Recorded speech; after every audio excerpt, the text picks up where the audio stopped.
నమస్కారం. సుఖీభవకు స్వాగతం. ఈ రోజు సుఖీభవలో పప్పులు తింటే గ్యాస్ ట్రబుల్ నిజమేనా? ఆ కొవ్వుతో రక్తపోటు అదుపు. షుగర్ ఫ్రీ చాక్లెట్లను ఎన్ని తిన్నా పర్వాలేదా? పిల్లల్లో పుట్టుకతోటి గుండె జబ్బ. ఇంకా హెల్త్ టిప్. మాంసాహారం ఇష్టపడని వారికి, శాకాహారం తీసుకునే వారికి పప్పు ధాన్యాలు ఒక మంచి పరిష్కారం. వీటిలో మన శరీరానికి అవసరమైన ప్రోటీన్లు సమృద్ధిగా ఉంటాయి. అయితే పప్పు ధాన్యాలతో గ్యాస్ బాధలు పెరుగుతాయని, పొట్టంతా ఉబ్బరంగా ఉంటుందని, అజీర్తి చేస్తుందని బలంగా నమ్ముతారు మనలో చాలా మంది. ఈ నమ్మకంతోటే పప్పు ధాన్యాలకు దూరంగా ఉంటూ ఉంటారు. అయితే ఈ నమ్మకంలో వాస్తవం కొంతే అంటారు నిపుణులు. వీటిని వండుకోవడంలో కొద్దిపాటి జాగ్రత్తలు తీసుకుంటే చాలు పప్పు ధాన్యాలతో చక్కటి ఆరోగ్య ప్రయోజనాల్ని పొందవచ్చని చెబుతారు పోషకాహార నిపుణులు. పప్పు ధాన్యాలతో గ్యాస్ బాధలు, వాటిలోని నిజానిజాల గురించి ఇప్పుడు తెలుసుకుందాం.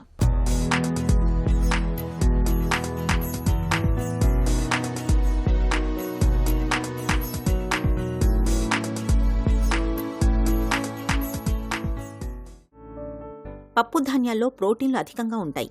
మాంసాహారాన్ని ఇష్టపడని వారికి ఇవి మంచి ప్రత్యామ్నాయం. బీన్స్, బఠానీ, చిక్కుళ్ళు, కందిపప్పు, పెసరపప్పు, మినప్పప్పు, శనగపప్పు వంటివి మన భారతీయుల ఆహారంలో అగ్రస్థానం పొందాయి. ఇవి లేని ఆహారం అసంపూర్ణంగా ఉంటుంది. వీటిలో ప్రోటీన్, పీచు పదార్థం సమృద్ధిగా ఉంటుంది. ఇక దేశంలోని అన్ని ప్రాంతాలలో పప్పులను ప్రధాన ఆహారంగా తీసుకుంటారు. అయితే పప్పు ధాన్యాలు తీసుకున్న తర్వాత చాలామంది గ్యాస్ అని, పొట్టంతా ఉబ్బరంగా ఉంటుందని, అజీర్తిగా ఉందని చెబుతుంటారు.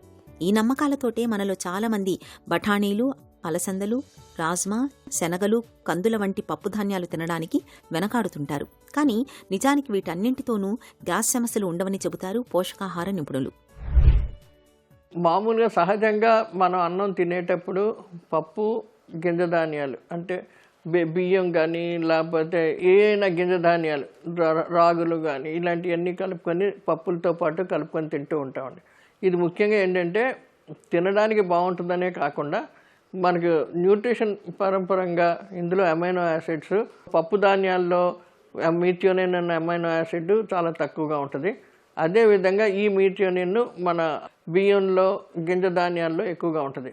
దానివల్ల ఈ రెండూ కలిపి తింటూ ఉంటే ఒక సమతులిత ఆహారం, ముఖ్యంగా ఈ ప్రోటీన్స్ ఏదైతే ఉన్నాయో మనకి శరీరానికి 22 అమైనో యాసిడ్స్ ఎలా కావాలో అవన్నీ ఈ రెండూ కలుపుకొని తింటూ ఉంటే ఇందులో లోపంగా ఉన్నవి అందులో ఉంటుంది, అందులో లోపం ఉంది ఇందులో ఉంటుంది. కాబట్టి ఒక సరి అయిన పద్ధతిలో సరిగ్గా కాంపోజిషన్ సరిగ్గా ఉండి సరైన ప్రపోర్షన్లో ఉండడం వలన మంచి ప్రోటీన్స్ కింద అంటే మాంసకృతులు, సంపూర్ణ మాంసకృతుల కింద లభిస్తూ ఉంటాయి. ఈ 1:2 నిష్పత్తిలో మనం కలుపుకొని తింటూ ఉంటే దానికి ఏంటంటే మనకి జంతు సంబంధమైన మాంసకృతులు ఏవైతే ఉన్నాయో, చేప, రొయ్యలు, మాంసం ఇవన్నీ ఎలా ఉన్నాయో దాంట్లో ఉన్న ప్రోటీన్లు ఎంత వస్తుందో అంత ప్రోటీన్లు ఇందులో ఉంటుంది అనమాట. దీనివలన ఈ రెండూ కలిపి తినడం చాలా ఇంపార్టెంట్, చాలా మంచిది. పొట్టుతో ఉన్న పప్పులు తింటూ ఉంటే మరీ మంచిది. వాటిని నానబెట్టి దాన్ని మొలకెత్తించి అవి జాగ్రత్తగా మొలకలు వచ్చిన తర్వాత అవి వాడుతూ ఉంటే అందులో విటమిన్లు, ఇవన్నీ అమైనో యాసిడ్స్ బాగా డైజెస్ట్ అయ్యే రకంగా అవుతాయి. అదే కాకుండా అందులో ఉన్న బి కాంప్లెక్స్ ఇటువంటివన్నీ పెరుగుతుంటాయి. మొలకలు, చిన్న చిన్న మొలకలు వచ్చే వరకు మొలకెత్తించి అవి వాడుతూ ఉండాలి. సాధ్యమైనంత మటుకు పప్పులు ఎప్పుడు పొట్టుతోటి ఉన్న పప్పులు వాడడం చాలా మంచిది. ఒకటి మలబద్ధకం రానివ్వకుండా చేస్తుంటుంది, అందులో ఫైబర్ ఎక్కువగా ఉంటుంది కాబట్టి మలబద్ధకం రానివ్వకుండా చేస్తుంది. అదేవిధంగా ఏంటంటే ఎక్కువ ఈ మొలకెత్తించడం వలన మనకి అందులో బి కాంప్లెక్స్ వైటమిన్లు అన్నీ ఎక్కువగా అవుతూ ఉంటాయి. కానీ ఇంకోటి ఏంటంటే 24 గంటల వరకే మొలకెత్తించాలి. మరి ఎక్కువగా మొలకెత్తిస్తే మొలకలు బాగా ఎక్కువ వచ్చినాయి అంటే అందులో ఉన్న బి కాంప్లెక్స్ వైటమిన్లన్నీ అవి వాడేసుకోవడం వలన మళ్ళీ మనకి ఏమీ లభించదు. కాబట్టి 24 గంటలు రాత్రి నానబెట్టి గుడ్డలో కట్టి పొద్దున కల్లా మనకి చిన్న చిన్న మొలకలు వచ్చినప్పుడు అవి వాడేసుకోవడం చాలా మంచిది. ఇది ఎక్కువగా అవ్వడం వలన మనం ఉడకపెట్టినా కూడా అవి ఏమన్నా కొంచెం ఆ వేడికి కొంచెం తగ్గినా కూడా మనకు కావాల్సినంత నిష్పత్తిలో ఉంటాయి. కాబట్టి మొలకెచ్చిన గింజలు వాడుకోవడం మంచిది. పప్పు ధాన్యాలతో అజీర్తి బాధలతో పాటు గ్యాస్ ట్రబుల్ సమస్యగా మారుతుందని మనలో చాలామంది భయపడుతుంటారు. నిజానికి పప్పు ధాన్యాలు అన్నింటితో గ్యాస్ సమస్యలు ఉండవని అనేక పరిశోధనల్లో వెల్లడయ్యింది. మన శరీరానికి అవసరమైన ప్రోటీన్లు, విటమిన్లు, ఇతర ఖనిజ లవణాల్ని అందించే పప్పు ధాన్యాలపై అపోహలు వీడాలని నిపుణులు సూచిస్తున్నారు.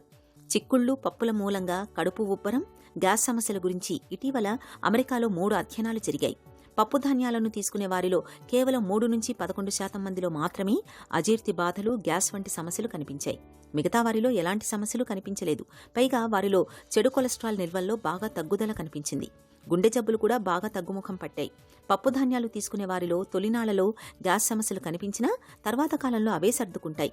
ప్రోటీన్లు, పీచు, విటమిన్లు, ఖనిజాలు పుష్కలంగా లభించే పప్పు ధాన్యాలను తరచూ తీసుకోవాలని నిపుణులు సూచిస్తున్నారు.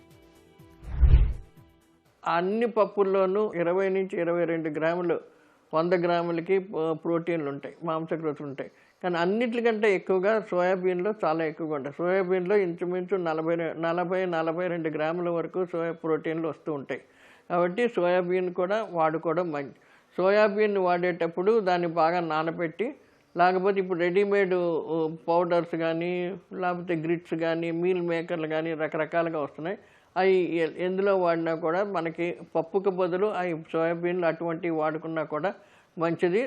ఆల్మోస్ట్ 40 గ్రాముల వరకు మనకి ప్రోటీన్లు లభిస్తూ ఉంటుంది. ఎక్కువగా చీము పడుతుందని ఒకటి, తర్వాత అరగదని ఒకటి, పిల్లలకి ఏమో పెడితేనేమో మలబద్ధకం వస్తుందని చెప్పి రకరకాలుగా అనుకుంటూ ఉంటారు. ఇవన్నీ అపోహలే. కానీ చాలా మటుకు రీసెర్చ్ చేసి ఇది పప్పుల్లో ఎక్కువ ప్రోటీన్స్ ఉంటాయి కాబట్టి అవి వాడుకోవడం చాలా మంచిదండి. పప్పులు వాడేటప్పుడు 2 రకాలుగా, ఒకటి మనకి స్ప్లిట్ పప్పులు అంటాం. అంటే పప్పుని బాగా ఇచ్చేసేసి మనకి ఇంటికి వచ్చే పొట్టు అది తీసేసిన పప్పులు ఉంటాయి. అవి సాధారణంగా ఏంటంటే ఉడకదని చెప్పి బాగా ప్రెషర్ కుక్కర్లో అట్లా వేసి వండుతారు. కానీ ఎక్కువగా నీళ్లు పారేయడం మంచిది కాదు. అందులో ఏమన్నా ప్రోటీన్స్ కానీ లేకపోతే ఫైబర్ కానీ అలాంటివి ఏమున్నా సరే అవి మన నీళ్లు పారేయడంలో పోతూ ఉంటుంది. సాధ్యమైనంత మట్టుకు పప్పుని ఉడకబెట్టి ఆ నీళ్ళన్నీ ఆ పప్పుతోటే ఉండి దాంతో వండడం మంచిది. ఇంకొకటి ఏంటంటే పొట్టుతోటి ఉన్న పప్పులు, రాజ్మా కానీ, చోళేళ్ళకి చేసిన శనగలు కానీ, ఇలాంటివన్నీ, ఇప్పుడు రాగులు, ఇలాంటివన్నీను ముఖ్యంగా తొక్కతోటి ఉంటాయి కాబట్టి రాగులు వీటి కింద వస్తుంది. కానీ పప్పులతోటి ఉన్న తొక్కలు తీయకుండా, దాన్ని స్ప్లిట్ చేయకుండా వాటిని నానబెట్టి అలా ఉండొచ్చు. మొలకెత్తడానికి టైం లేకపోయినా నానబెట్టి ఉడకబెట్టి వాడుకుంటే దాంట్లో ఉన్న వైటమిన్స్ ఇంప్రూవ్ అవుతాయి. తర్వాత ఏమో ప్రోటీన్ కూడా అరుగుదలగా ఉంటుంది. పిల్లలకేంటి, పెద్దోళ్ళకేంటి, అవి వాడుకుంటూ ఉంటే చాలా మంచిది. పప్పు ధాన్యాల్లో పెద్ద మొత్తంలో ప్రోటీన్లు, కార్బోహైడ్రేట్లు, ఫైటిక్ యాసిడ్లు ఉంటాయి. కాబట్టి వీటిని వండుకునే విధానంలో సరైన జాగ్రత్తలు తీసుకున్నప్పుడు అజీర్తి, గ్యాస్ బాధలు తలెత్తే అవకాశం ఉంటుంది. కాబట్టి పప్పు ధాన్యాలను వండే ముందు కొన్ని జాగ్రత్తలు తప్పనిసరిగా తీసుకోవాలి. పప్పు ధాన్యాలను వండడానికి ముందు 12 నుంచి 24 గంటల వరకు నానబెట్టడం మంచిది. ఇలా చేయటం వల్ల వాటిలో అజీర్ణానికి కారణమయ్యే ఫైటిక్ ఆమ్లం తొలగిపోతుంది.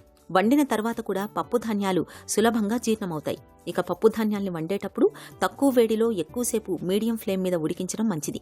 ఇక ఇప్పటికే అరుగుదల సమస్యలు ఉన్నప్పుడు పిల్లలు, వృద్ధులు, గర్భిణీలు పప్పు ధాన్యాల్ని అతిగా తీసుకోకపోవడమే మేలు. హెల్త్ న్యూస్ మీకోసం.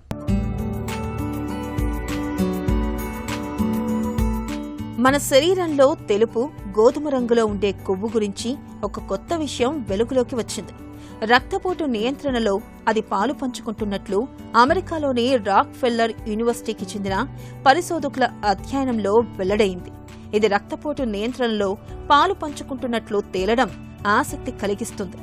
రక్తనాళాల చుట్టూరా తెలుపు, గోధుమ కొవ్వు కణాలు దండిగా ఉంటాయి. అందుకే పరిశోధకులు దీనిపై దృష్టి కేంద్రీకరించారు. కొన్ని ఎలుకలను జన్యుపరంగా మార్చి తెలుపు, గోధుమ రంగు కొవ్వును తయారు చేసుకోలేని విధంగా తీర్చిదిద్దారు. అప్పుడు వాటిలో తెల్ల కొవ్వు సూచికలు వ్యక్తం కావడం మొదలైంది. వీటిలో ఒకటి యాంజియోటెన్సినోజెన్. ప్రధానంగా కాలేయం నుంచి విడుదలయ్యే ఇది రక్తపోటుని పెంచే హార్మోన్ ఉత్పత్తి కావడానికి దారితీస్తుంది.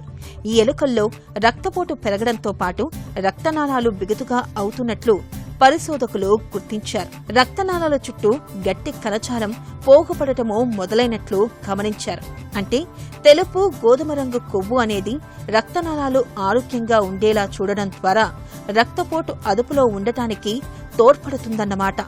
తెలుపు, గోధుమ కొవ్వు లోపిస్తే ఏం జరుగుతుందో, రక్తనాళాలు ఎందుకు దెబ్బతింటున్నాయో కూడా పరిశోధకులు గుర్తించారు. అస్తవ్యస్త కొవ్వు కణాల నుంచి వెలువడే QSOX1 అనే ఎంజైమ్ రక్తనాళాలు బిగుతుగా అవడానికి దోహదం చేస్తున్నట్లు తేలింది. ఈ ఎంజైమ్ను అడ్డుకుంటే రక్తనాళాలు దెబ్బతినే ప్రక్రియ తగ్గడం, రక్తపోటు అదుపులోకి రావడం గమనార్హం. ఎలుకల బరువుతో సంబంధం లేకుండా ఈ ప్రభావం కనిపించడం మరింత విశేషం. అధిక రక్తపోటు నియంత్రణ వంటి సంక్లిష్ట అంశాలను అర్థం చేసుకోవడానికి శరీరంలో వేరువేరు అవయవ వ్యవస్థల మధ్య సమాచార వ్యవస్థలు చాలా కీలకమని అధ్యయన ఫలితాలు సూచిస్తున్నాయి. ఒంట్లో షుగర్ జబ్బు ఉన్నప్పటికీ అప్పుడప్పుడు చిన్న బెల్లం ముక్క చప్పరించాలనో లేదా చక్కెర కలిపిన కాఫీ తాగాలనో మనసు ఉబలాటపడ్డం సహజం. అయితే అమాంతం పెరిగే షుగర్ లెవెల్స్ గుర్తొచ్చి చాలా మంది బలవంతంగా తీపిపై మనసును చంపేసుకుంటూ ఉంటారు. ఈ తీపి బాధల్ని అధిగమించేందుకు ఇవాళ షుగర్ ఫ్రీ ఐటమ్స్ పేరుతో చాక్లెట్లు, ఐస్ క్రీంలు వంటివి అనేకం మార్కెట్లో దొరుకుతున్నాయి. షుగర్ ఫ్రీ కావడంతో మధుమేహులు వీటిని ఎంత తిన్నా పర్లేదని అనుకుంటున్నారు. మరి ఈ నమ్మకంలో నిజమెంత? ఆసక్తికరమైన ఈ నమ్మకం గురించి డాక్టర్ ఏం చెబుతున్నారో ఇప్పుడు విందాం. ఇవాళ ఆర్టిఫిషియల్ మిఠాయిలు ఏదైతే తయారవుతున్నాయో పెద్ద పెద్ద షాపుల్లో ఒక డయాబెటీస్ స్వీట్స్ అని చెప్పి కేటాయించి దాంట్లో డయాబెటీస్కి అన్ని రకాల మిఠాయిలు కూడా మీరు లడ్డూలు అవ్వచ్చు, మైసూర్ పాకులు అవ్వచ్చు, మరి పాలకోవాలు అవ్వచ్చు, అన్నీ కూడా సూకర్లోస్తో చేసి ఇవి డయాబెటీస్ స్వీట్స్ అని అమ్ముతున్నారు. అలాగే కేకులు, ఐస్ క్రీములు కూడా చాలా ప్రాచుర్యంలోకి వచ్చాయన్నమాట. డయాబెటిక్ ఐస్ క్రీమ్ అని, డయాబెటిక్ బిస్కెట్లని, డయాబెటిక్ చాక్లెట్లని, ఇలా రకరకాల ప్రాచుర్యంలో వీటన్నిటిలో సూకర్లోజ్ అనేటువంటి పదార్థం వాడతారనమాట. సూక్రోజ్కి ప్రత్యామ్నాయం సూకర్లోజ్. కానీ సూకర్లోజ్ వాడే వాళ్ళల్లోనే గ్లైకేటెడ్ హీమోగ్లోబిన్ అనేది ఎక్కువ అవుతుంది. అంటే రక్తంలో గ్లూకోజ్ 3 నెలలకు ఒకసారి సగటున మనం చేసేటువంటి పరీక్ష గ్లైకేటెడ్ హీమోగ్లోబిన్. ఇది మామూలుగా 7% మించి ఉండకూడదు. మామూలుగా పంచదార చక్కెర వాడిన వాళ్ళకి, బెల్లం వాడిన వాళ్ళకి, తేనె వాడిన వాళ్ళకి, పటిక బెల్లం వాడిన వాళ్ళకి వీళ్ళకు ఉండేటువంటి వాళ్ళ రక్తంలో ఈ HbA1c అనేది గ్లైకేటెడ్ హీమోగ్లోబిన్ అనేది ఎంత ఉంటుందో దానికన్నా ఈ ఆర్టిఫిషియల్ అంటే డయాబెటిక్ స్వీట్స్ వాడిన వాళ్ళల్లో వచ్చేటువంటి గ్లైకేటెడ్ హీమోగ్లోబిన్ ఎక్కువ. రక్తంలో గ్లూకోజ్ రూపంలో కనిపించదు, గ్లూకోజ్ నియంత్రణలో ఉన్నట్టు కనిపిస్తుంది. కానీ 3 నెలల సగటు ఆ పరీక్ష HbA1c గ్లైకేటెడ్ హీమోగ్లోబిన్ చేసిన ఎక్కువగా ఉంటుంది. కాబట్టి సూకర్లోజ్ అనేది మనకి నోటికి తీయగా ఉంటుంది తప్ప ఎటువంటి లాభం కలగనవదు. పైగా నష్టాలు కూడా ఉంటాయన్నమాట. వాళ్ళు లావు పెరగకపోవచ్చు, కానీ వాళ్ళకి రక్తంలో గ్లైకేషన్ అనేటువంటి ప్రక్రియ, ఇది ఒక కాంజుగేషన్ ప్రక్రియ. దాని ద్వారానే మన శరీరంలో డయాబెటీస్ వలన ఎన్నో నష్టాలు జరుగుతున్నాయి. అంటే రక్తనాళాల సమస్యలు కానీ లేదా డయాబెటీస్ వలన వచ్చేటువంటి ఎన్నో సమస్యలకి ఒక మూల కారణం గ్లైకేషన్. మన గ్లూకోజ్ అనేది ప్రోటీన్తో గట్టిగా పట్టుకుని ఉండటానికి గ్లైకేషన్ అంటాం అనమాట. ఇది సూకర్లోజ్ అనేటువంటి పదార్థం ఎక్కువగా తీసుకున్న వాళ్ళలో ఎక్కువగా కనిపిస్తుంది. కాబట్టి మేము ఇవాళ ఎవరిని కూడా ఆర్టిఫిషియల్ స్వీట్నెస్ ఎటువంటి రూపంలో కూడా వాడొద్దంటున్నాం. పుట్టుకతోటి వచ్చే గుండె జబ్బులు పిల్లల పాలిట పెనుశాపాలుగా మారుతూ ఉంటాయి.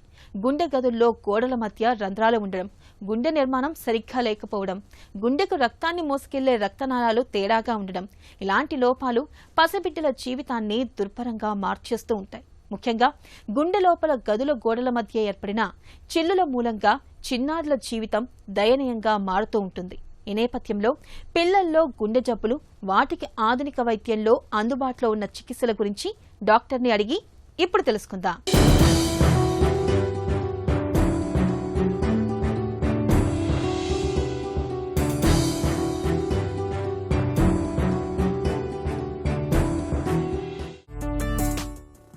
కంజెనిట్ హార్ట్ డిసీజెస్ అంటే ఏంటి? మన దగ్గర తీవ్రత ఎలా ఉంది? కంజెనిటల్ హార్ట్ డిసీజ్ అంటే పుట్టుకతో వచ్చే గుండె జబ్బులు. అంటే మన హార్ట్ ఫార్మేషన్ అన్నది మొదటి 8 నుంచి 10 వారాల్లోనే జరిగిపోతుంది. సో అప్పుడులో నుంచి డిటెక్ట్ అయిన గుండె ప్రాబ్లమ్స్ని కంజెనిటల్ హార్ట్ డిసీజ్ అంటాము. సో ఇది ఒక 1000 మంది న్యూబార్న్ బేబీస్లో చూస్తే 10 మందికి కంజెనిటల్ హార్ట్ డిసీజ్ రిస్క్ ఉంది. సో అందులో కూడా ఆ 10 మందిలో కూడా 1/5 వాళ్ళు క్రిటికల్ కంజెనిటల్ హార్ట్ డిసీజ్ అంటాము. పుట్టుకతో తలెత్తే గుండె జబ్బులు ఎలా ఉంటాయి? ఎన్ని రకాలుగా ఉంటాయి?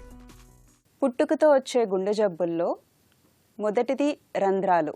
చాలా పెద్ద రంధ్రాలు గుండెలో ఉండటము, లేకపోతే రక్తనాళాల్లో బ్లాక్ ఉండడము. ఇంకొక రకం ఏంటి అంటే నీలంగా మారిపోతారు, బ్లూ బేబీ సిండ్రోమ్ అంటాము. సో ఎప్పుడైతే పిల్లలు ఏడుస్తారో అప్పుడు నీలంగా బ్లూ కలర్లో మారిపోతారు. వాటిని సైనోటిక్ హార్ట్ డిసీజ్ అంటాము. తర్వాత ఇంకా కాంప్లెక్స్, నార్మల్గా మన గుండెలో 4 గదులు ఉంటాయి, కొంతమంది బేబీస్కి 3 గదులు డెవలప్ అవుతాయి. దాన్ని సింగిల్ వెంట్రికల్ ఫిజియాలజీ అంటాం. అవి కాంప్లెక్స్ హార్ట్ డిసీజెస్. సో ఇవి పుట్టుకతో వచ్చే గుండె జబ్బులు. టైప్స్ అంటే ఎసైనోటిక్ అంటాము, అందులో నీలంగా మారరు. తర్వాత అబ్స్ట్రక్టివ్ డిసీజెస్లో బ్లాక్స్ ఉండడము రక్తనాళాల్లో. తర్వాత సైనోటిక్ హార్ట్ డిసీజెస్, నీలంగా మారుతారు. సింగిల్ వెంట్రికల్ అంటే కింద 2 గదులు ఉండాల్సింది 1 గది ఉంటుంది. బిడ్డ పుట్టిన వెంటనే గుండెలో లోపం ఉందని తెలుసుకోవటం ఎలా? బిడ్డలు పుట్టినప్పుడు చాలా వరకు ఏంటంటే బాగానే ఉంటారు, కానీ గ్రోత్ డెవలప్మెంట్ లేదు, వెయిట్ గెయిన్ రావట్లేదు, బరువు పెరగట్లేదు, ఆయాసం వస్తుంది, పాలిచ్చేటప్పుడు చెమటలు పెట్టడం, నుదురు మీద చెమటలు పట్టడము, ఆయాసం ఉండడము, చెస్ట్ రిట్రాక్షన్స్ అంటే బ్రీతింగ్ ఫాస్ట్గా వెళ్ళటం, ఇవన్నీ సైన్స్ ఆఫ్ హార్ట్ డిసీజ్ మాట. ఇంకొకటి ఏడ్చేటప్పుడు బ్లూ కలర్లో మారటం, ఇవన్నీ హార్ట్ డిసీజ్ లక్షణాలు. ఇలాంటివి ఏమైనా ఉన్నప్పుడు డెఫినెట్గా మీరు డాక్టర్ దగ్గరికి వెళ్ళి చూపించుకోవాల్సి వస్తుంది. శిశువులో గుండె లోపాలను ముందే గుర్తించవచ్చా? గర్భిణీ దశలో ఎలాంటి పరీక్షలు చేయించుకోవాలి? గుండెలోని ప్రాబ్లమ్స్ మనం ఫీటస్ని ముందే డిటెక్ట్ చేయొచ్చు. 18 నుంచి 20 వారాలు టైంలో స్కాన్ చేస్తాము, ఫీటల్ ఎకో అంటాము. ఆ ఫీటల్ ఎకోలో మేజర్ హార్ట్ డిసీజ్, మేజర్ అంటే పెద్ద రంధ్రాలుండి బ్లాక్ ఉండి డెఫినెట్గా మనం పుట్టిన తర్వాత ఆపరేషన్ చేసుకోవాలి అనే హార్ట్ డిసీజెస్ని మనం డిటెక్ట్ చేయొచ్చు. 90% ఆఫ్ ద హార్ట్ డిసీజెస్ మనం పుట్టక ముందే 18 to 20 వీక్స్ ప్రెగ్నెన్సీ టైంలో మనం డిటెక్ట్ చేయొచ్చు. ఎలా అంటే మనం యాంటీనేటల్ స్కాన్స్ చేస్తూ ఉంటాం కదా ప్రెగ్నెన్సీలో, అందులో టీఫా అన్నది ఆర్ ఎనామలీ స్కాన్ అనేది చాలా ముఖ్యమైనది. ఆ టీఫా ఎనామలీ స్కాన్లో వాళ్ళకి ఏమైనా డౌట్ వచ్చినప్పుడు ఫీటల్ మెడిసిన్ వాళ్ళు మాకు పీడియాట్రిక్ కార్డియాలజిస్ట్కి రిఫర్ చేస్తారు. అప్పుడు మనం చేసేదే ఫీటల్ ఎకో. దాని ద్వారా పుట్టుకతో వచ్చే గుండె జబ్బుల్ని ముందుగానే చెప్పొచ్చు and preparation of the parents ఉంటుంది, మనకు కూడా అర్థమవుతుంది. పుట్టుకతో గుండె లోపాలు ఎందుకొస్తాయి? తల్లిదండ్రుల వైపు నుంచి కనిపించే కారణాలేంటి? పుట్టుకతో వచ్చే గుండె జబ్బులు, కంజెనిటల్ హార్ట్ డిసీజ్ అనగానే ఫ్యామిలీ నుంచి రన్ అవ్వటము, జెనెటిక్ అలా అనుకుంటాం. బట్ జెనెటిక్ ప్రిడిస్పోజిషన్ అన్నది ఓన్లీ లెస్ దాన్ 20%. సో మెయిన్గా ఏంటంటే ప్రస్తుతం ఉన్న దాంట్లో ఒబేసిటీ, డయాబెటిస్ ఇవి చాలా ఇంపార్టెంట్. నెక్స్ట్ ఇన్ఫెక్షన్స్ అంటే కంజెనిటల్ రుబెల్లా సిండ్రోమ్ అంటాం. మదర్కి ఫర్ ఎగ్జాంపుల్ రుబెల్లా ఇన్ఫెక్షన్ ఉంది, అదే సేమ్ ఇన్ఫెక్షన్ ఫీటస్కి వెళ్ళి అప్పుడు ఫీటస్కి గుండె జబ్బులు రావచ్చు. డయాబెటిస్ ఇప్పుడున్న ఫాస్ట్ మూవింగ్ సెక్టార్లో diabetes is more common. Even 20-25 years old we are seeing diabetes. ఇందులో ఏమవుతుందంటే హై షుగర్స్ ఉన్నప్పుడు అన్కంట్రోల్డ్ షుగర్స్ గుండెలో రంధ్రాలు రావచ్చు, గుండె వెజల్స్ తిరగబడవచ్చు, దాన్ని ట్రాన్స్పోజిషన్ ఆఫ్ గ్రేట్ ఆర్టరీస్. ఈ గుండె జబ్బులు వచ్చే అవకాశం ఎక్కువ ఉంటుంది. నెక్స్ట్ థింగ్ ఏంటి అంటే ఫిట్స్ ఉండి ఆ మెడిసిన్స్లో ఉన్నప్పుడు కూడా దానివల్ల కూడా మనకి గుండె జబ్బులు వచ్చే అవకాశం ఉంటుంది. బట్ మోర్ అండ్ మోర్ మేము చెప్పాలనుకున్నది ఏంటంటే ఎన్విరాన్మెంటల్ ఫ్యాక్టర్స్ చాలా ఇంపార్టెంట్. పొల్యూషన్ అన్నది, దెన్ మనం తినే ఈటింగ్ హ్యాబిట్స్, ఎక్కువ బరువు పెరగడం వల్ల కూడా హార్ట్ డిసీజ్ రిస్క్ ఫీటస్కి ఉంటుంది. పుట్టుకతో గుండె లోపాలు ఉన్న పిల్లలకు తప్పనిసరిగా ఆపరేషన్ అవసరమా? పుట్టుకతో వచ్చే గుండె జబ్బుల్లో అండి అన్నీ క్రిటికల్ అని నేను చెప్పము. కొన్ని రంధ్రాలు ఉంటాయి, అవి దానంతట అవే క్లోజ్ అవుతాయి 3 నుంచి 6 నెలల్లో. Moderate ventricular septal defect, muscular VST ఇలాంటివన్నీ దానంతట అవే క్లోజ్ అవుతాయి. ఒకవేళ రక్తనాళాలకు కూడా మైల్డ్ బ్లాక్ ఉంటే, కొంత బ్లాక్ ఉంటే దాన్ని ఏం చెయ్యక్కర్లేదు, మనం జస్ట్ ప్రొలాంగ్ చేసుకుంటూ ఉండొచ్చు. ఓన్లీ క్రిటికల్ కంజెనిటల్ హార్ట్ డిసీజెస్కి ఫస్ట్ 1 yearలో మనం సర్జరీ చేయాలి. వాటిని మనం ప్రాపర్గా ఐడెంటిఫై చేసి ట్రీట్ చేస్తే ఈవెన్ మన ఇన్ఫాంట్ మోర్టాలిటీ రేట్ అంటాం, ఆ సెన్సెస్ కూడా తగ్గుతాయి. సో ఇవి చాలా ఇంపార్టెంట్. సో ప్రతి కంజెనిటల్ హార్ట్ డిసీజెస్కి సర్జరీ అవసరం లేదు, ఓపెన్ హార్ట్ సర్జరీ. కొన్ని ఫాలోఅప్ చేసుకోవచ్చు, కొన్ని బటన్ క్లోజర్ చేయొచ్చు యాంజియోగ్రామ్ మెథడ్లో. తర్వాత కొన్ని వాటికే ఓపెన్ హార్ట్ సర్జరీ అవసరం ఉంటుంది. సకాలంలో చికిత్స తీసుకుంటే గుండె జబ్బు పిల్లలు సాధారణ జీవితం గడపగలరా? ప్రాపర్గా డయాగ్నోస్ చేసి టైమ్లీ ఇంటర్వెన్షన్, అంటే ప్రాపర్ టైంకి మనం యాంజియోగ్రామ్లో డివైస్ కానీ ఓపెన్ హార్ట్ సర్జరీ కానీ చేస్తే వాళ్ళందరూ మన పిల్లల్లాగే ఉంటారు. సో చదువుకోవటం కానీ, యాక్టివిటీ స్పోర్ట్స్లో కానీ అన్నీ పార్టిసిపేట్ చేయొచ్చు. సో మేమేం చేస్తామంటే, ఇప్పుడు మనకి ఆపరేషన్ అయింది పిల్లలకి, అరౌండ్ 7 years తర్వాత, అంటే 8 to 10 years మధ్యలో ఒక ఎక్సర్సైజ్ టెస్టింగ్ చేస్తాం. ఎక్సర్సైజ్ టెస్టింగ్ వాళ్ళు బాగా చేస్తున్నారు అంటే వాళ్ళు ఈవెన్ అథ్లెటిక్ ట్రైనింగ్ కూడా వెళ్ళొచ్చు. So most of the congenital heart disease treatment అయిన పిల్లలు నార్మల్ పిల్లల్లాగా చదువు కానీ, స్పోర్ట్స్ కానీ, యాక్టివిటీస్ అన్నీ అవ్వచ్చు. పసిబిడ్డలో పుట్టుకతో గుండె లోపాలు ఏర్పడకుండా ఉండేందుకు ఎలాంటి జాగ్రత్తలు తీసుకోవాలి?